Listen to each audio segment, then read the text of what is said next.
What's up, OG fam? It's Yabba. And Kari, what's good, y'all? Welcome back. We here with another video. And it's an infographic this time. Yeah. It's how police failed to solve the Phantom Killer's murders. I don't know who the Phantom Killers is, so this is going to be a good video for us, really as an introduction to the infographic show. I watched them on my personal channel, but, you know, man, she's not really on YouTube as much as I am. Mm-hmm. YouTube is honestly like my number one like streaming source. Which is crazy to me because I used to be on YouTube heavy when I was around like 12, 13. But now, I'd rather watch like a show on HBO or something. Yeah, I don't really care for shows or movies like that. I rather, like, I do care for them. Like, if I already know about them, I'll like really try to dive into them, like think about like lore and all that. But if I don't know them already, like, I'm very hesitant to jump on a new show and shit like that. That just feels like a waste of time. I'd rather go write some music or something. So, Make sure that you all like, comment, and subscribe. Not to cut you off, my love. Keep commenting, letting us know if you like, dislike. If you have suggestions, make sure you say that. If you like, you know, our outfits or whatever, we looking cute.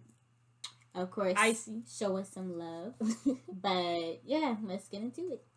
Friday night, a remote country road outside the city of Texarkana. I don't want to kill you, fellow, so do what I say, said the man brandishing a gun. He wore a white pillowcase with eye slits cut into it. 24-year-old Jimmy Hollis stared at the man in disbelief. His date, 19-year-old Mary Jean LeRae, clutched Jimmy's arm in terror. The man pointed the gun, ready to fire. Jimmy and Mary Jean followed orders and got out of the car. The city of Texarkana is half in Texas and half in Arkansas. In the 1940s, the city was an odd mix of rural and urban, quiet and bustling. The general mood of the city was peaceful, confident. World War II was over and America was getting back to normal. No one was prepared for the events that occurred during the spring of 1946. The evening began with a double date. Jimmy and Mary Jean and Jimmy's brother Bob and his girlfriend. The four of them went to the Strand Theater in downtown Texarkana to see a monster movie, The House of Dracula.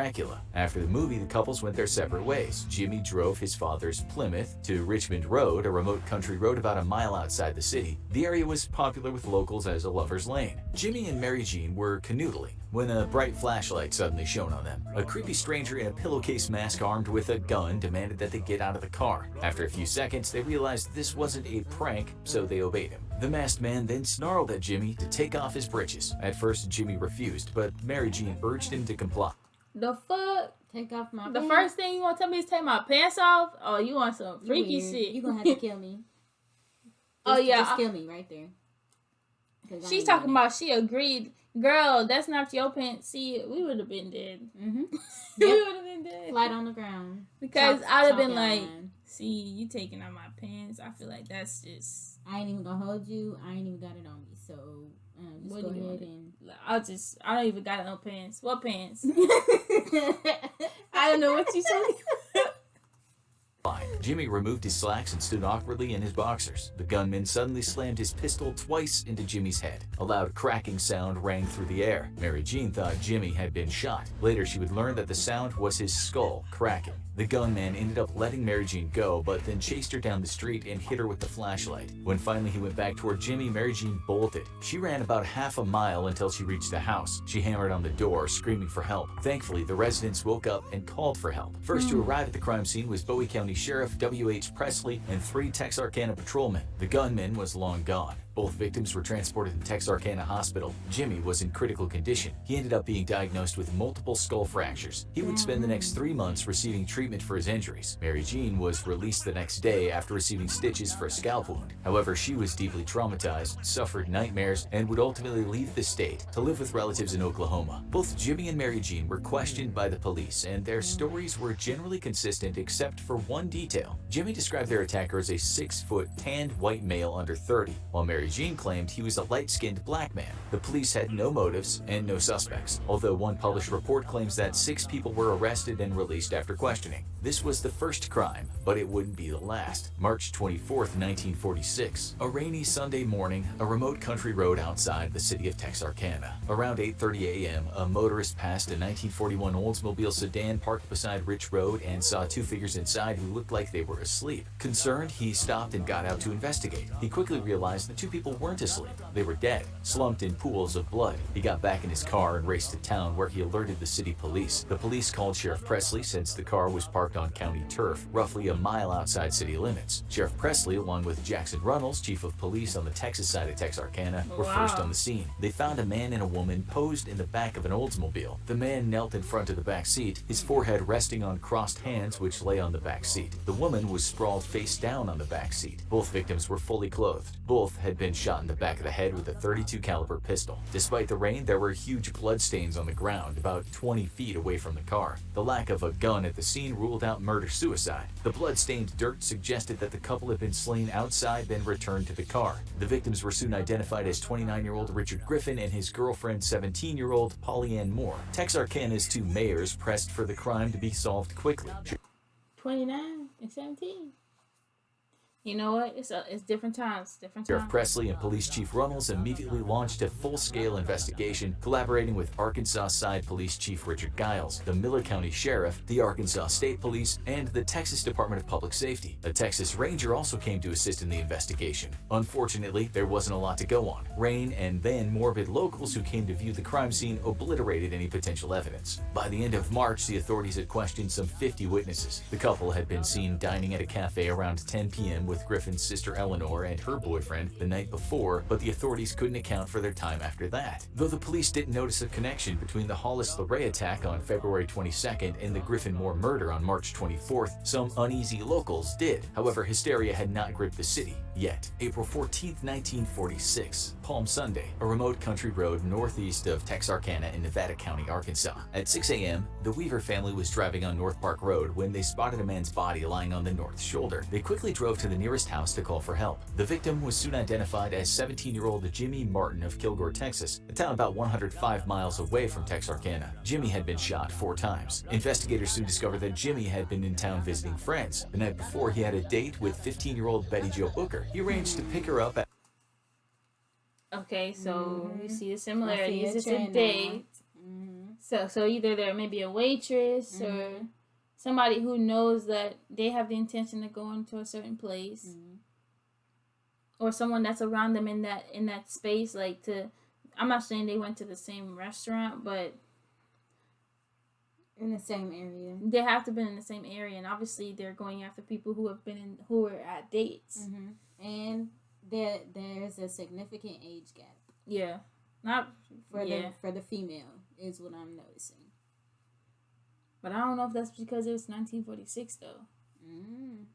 Don't know if that was motivation or just the context. Dance at the local Veterans of Foreign Wars, or VFW Hall. Betty Jo played saxophone at the dance with a local band, the Rhythmaires. Friends saw the couple leave together. Authorities confirmed that Betty Jo had never made it home. A search started with the local volunteers helping out. Around noon, 3 friends of Betty Jo found the missing girl's body behind a tree near Crossroads about 1 3/4 miles from Jimmy's death scene. She'd been shot twice. Jimmy's missing Ford Club Coupe, which had the key in the ignition, was found near the entrance to Spring Lake Park, about 1 1/4 miles away from his body and 3 miles away from Betty Jo's body. Jimmy and Betty Jo had last been seen alive at 2 a.m. on Sunday as they left the VFW hall. They planned to visit Spring Lake Park, another popular lover's lane. A resident living near Betty Jo's crime scene reported hearing a gunshot around 5:30 a.m. The police found .32 caliber shells and a couple of slugs around Jimmy's car. The FBI joined the investigation as well as more Texas Rangers. FBI ballistics tests would reveal that the shells had microscopic markings matching the weapons used to kill Richard Griffin and Polly Ann Moore. Several fingerprints were collected from the car that didn't belong to Jimmy or Betty Jo. The fingerprints were compared to FBI and local files, but no matches were made. For the 3rd time, authorities had little to go on. A second double murder and the fact that it occurred quickly after the first shocked the town. The death of Betty Jo, well known and well liked, horrified local teens. The nightlife of Texarkana slowed to a crawl. Families set early curfews for their teens and barricaded themselves in their homes. Hardware stores sold out of deadbolt locks, guns, and ammo. Reporters from newspapers around the world descended upon Texarkana. On April 16th, hoping to outsell the competition, the Texarkana Daily News named the city's serial gunman the Phantom Killer. The name caught on and everyone began using it. Since the start, there had been some power struggles between the different law enforcement agencies over information and the best way to proceed with the investigations. The second double murder further intensified pressure on the authorities. They conducted patrols and even had decoys park on lovers' lanes, hoping to catch the killer in the act. But the Phantom never showed. Some 300 persons were detained for questioning, ex-cons, drifters, those with reputations. However, no one could be linked to the crimes. Local groups pledged money to be used as rewards for tips, leading authorities to apprehend the killer. By April 20th, reward money totaling $4,280, or some $60,200 in today's money, had been promised. Tips poured in, but they led nowhere. May 3rd, 1946. Friday evening, the Starks farm about 10 miles northeast of Texarkana. After a hard day's work, 37-year-old Virgil Starks relaxed in his living room armchair, with a heating pad tucked behind him to soothe his aching back. He listened to the radio as he read the Texarkana Gazette. His wife, 36-year-old Katie Starks, who had already dressed for bed in a nightgown, lay on the bed in an adjacent room. She suddenly heard a noise and yelled for Virgil to turn down the radio. Then she heard the sound of breaking glass. Thinking that Virgil had dropped something, Katie went to the living room. As she reached the doorway, she saw that Virgil was standing. Suddenly, he slumped back into his chair. Katie raced over to her husband and lifted his head. Blood spilled onto her fingers. Virgil had been shot twice through a window behind him by a gunman standing on the front porch of the Starks' farmhouse. Katie had not seen the shooter or heard gunfire. She ran into the kitchen to call for help. The Starks had an old hand-cranked telephone mounted on the kitchen wall. Katie lifted the receiver, cranked the handle twice, then staggered back as 2 bullets slammed into the left side of her face. Several of her teeth shattered and went skittering across the kitchen floor. Dazed, Katie dropped to her hands and knees. The gunman hammered on a kitchen window trying to get into the house. Katie pushed past her pain, got to her feet, and stumbled through the house to make it out the front door. From there, Katie, barefoot, wearing a blood-soaked nightgown, ran across Highway 67 to a nearby house of her sister and brother-in-law, but they weren't home. So Katie ran another 50 yards to the next house. A few neighbors transported the bleeding, semi-conscious Katie to Michael Meager Memorial Hospital, where she immediately went into surgery. One bullet had pierced Katie's cheek and exited behind her ear. Doctors found another bullet wedged under her tongue.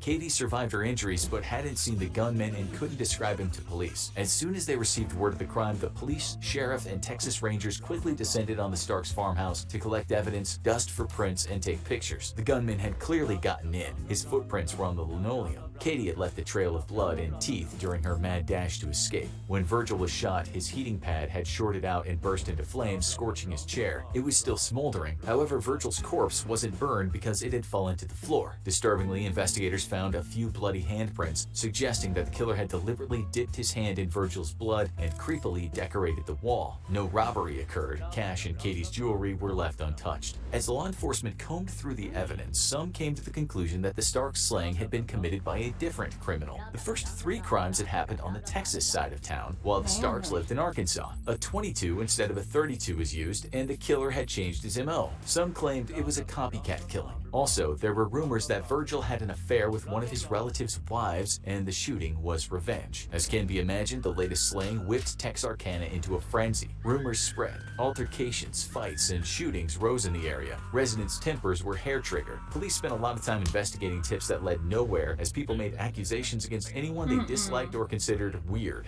Arkansas State Policeman Max Tackett realized that every time the killer phantom struck, a car had been stolen and then later abandoned. Weeks after the Starks attack, the Texarkana police located a car stolen the same night as the Martin Booker murders. On Friday, June 28th, policeman Tackett staked out the stolen car until someone came back to it. That person turned out to be 21-year-old Peggy Swinney. When arrested and questioned, Peggy revealed that she was a newlywed. Earlier in the day, she had married Ewell Swinney, who had a history of counterfeiting and car theft. Her husband was currently some 25 miles away in Atlanta, Texas, trying to sell another stolen car. The couple had a stormy, violent relationship and had gone on a cross-country spree of stealing cars and picking up hitchhikers. Within a few days, the police had tracked down Ewell and arrested him for car theft. While being arrested, Ewell made some curious and possibly incriminating statements that suggested he was a murderer. During another interview with Peggy, the police lied, saying that they were holding Ewell for murder. Peggy then confessed that her husband was the phantom killer and offered several details about the Martin Booker murders. Police were able to independently verify some of her details. However, Ewell's fingerprints didn't match the prints found at any of the scenes. Peggy's stories kept changing across several more interviews. Police believe she was withholding some facts due to fear of incriminating herself. Eventually, Peggy recanted her original confession. Because she was an unreliable witness and they only had circumstantial evidence, the police couldn't arrest Ewell for murder. Also, by law in 1946, Peggy could not be forced to testify against her husband. But the police could and did charge Ewell with violation of his 1945 parole. Also, he was charged with a third felony for his recent car theft. Ewell was found guilty and on April 18, 1947 sent back to jail for life as a habitual offender. Meanwhile, for most of the summer of 1946, the city of Texarkana remained on high alert and the authorities continued to investigate. Old police files include a list of 1,047 persons of interest that were investigated in the months after the Starks attack. Eventually, as there were no further attacks, outside law enforcement as well as the media slowly withdrew. The public relaxed their vigilance. The Phantom Killer never struck again. Over the next couple of years, a few people involved with the cases would be sent anonymous letters claiming that the wrong man was fingered and the real murderer was still out there. The letters dropped hints, but it's not known if police ever followed up on the leads. After the Supreme Court made judgments in the 1960s which altered the legal rights of criminal defendants, Ewell and thousands of other conflicts disputed their prior convictions. Ewell challenged the courts, saying that his sentence should have been no longer than 10 years and he shouldn't have received the habitual offender charge. Ultimately, after serving 26 years, in 1973, a judge granted Ewell writ of habeas corpus and ordered his release. Sadly, Ewell went back to his criminal ways and was in and out of jail for the next 20 years. He only stopped committing crimes after suffering a stroke. In 1993, a writer researching a book about the Phantom Killer tracked down Ewell Swinney at a Dallas nursing home. Ewell bragged about some of his crimes, but angrily denied being the Phantom or having anything to do with the murders. He died the next year at age 77. The Phantom Killer murders are still considered unsolved. Do we finally know the identity of the Zodiac Killer?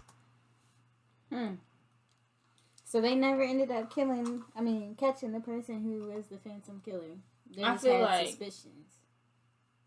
he couldn't. He could have. But the thing is, if he would have admitted to it, I don't know if murder has a statute of limitations. So I'm pretty sure he would have just gotten charged for it. Mm-hmm. So of course he wouldn't say yes. But I don't know. I feel like they should have looked, maybe thought about, where, it was obviously couples. Mm-hmm. They were going after couples. And the first time they messed up and, they saved someone. So the second time they did it a little bit better. But I'm just thinking, like, I don't know. They did change their MO too, at the house thing. So maybe after they started going and filling up that spot, the lovers lane spots with people, the killer probably just stopped killing and got scared and just said, fuck it. Yeah. Well, my thing is, I had a point. Oh, my thing is, so he was just wreaking all this havoc. Nobody saw him. He wore a pillowcase over his head. There's no suspicions about anybody. Everybody's just kind of confused. Like, that should still just beyond me. Like, how is it that nobody is capable of correctly remembering, and also you can't coerce somebody who is a witness, and she literally was shot in the face. Yeah. She's not going to remember every single thing, and she's not going to be telling you the most accurate single thing of the stuff. Yeah, because even with the first one, like, one of them said dude was light skinned, the other one said, white. Mm-hmm. I think, somebody in the middle between that probably is the best bet. It's not. The thing is, you can't really see them. So unless you see, and it's dark, so you wouldn't even really know what their skin color was. And how do you know? Right at them. Right? Did they not have clothing that was covering their arms and legs? This is definitely a hard. I can see how it was hard. I can see, especially because they didn't have any information. Yeah, they didn't have technology. And even with the fingerprints and stuff, I feel like it should. People know about gloves. If you're gonna kill, you want to put some gloves on. Yeah, I would hope. I mean, because you fingerprints everywhere. Now you kill somebody today. Yeah, I don't know if you're gonna get away with that stuff. Cameras, text it's just messages, a lot of stuff. Phone calls, Instagram now. Instagram, YouTube, search history. You can pinpoint somebody's location. And then the ballistics, VPN. Like everything. Yeah, it's a lot more stuff to go into it now. But hey, that's a plus side of having so much technology, I think. So I think the next thing we're gonna do And maybe watch, was Jack the Ripper part of the royal family? Let us know if you guys want to watch that, or the Zodiac Killer. I kind of like these. This is kind of nice. So if you guys want to watch any more of these, let us know. Like, comment, subscribe. Obviously, a little bit more likes will tell us that, you know, which videos you really, really like. So just please like the video if you really like it, so we know, like, okay, this is the type of content that OG fan wants to see. Okay. And y'all been doing good, giving us great feedback. The comments been going up. Subscribe count has been going up. Talking is hard.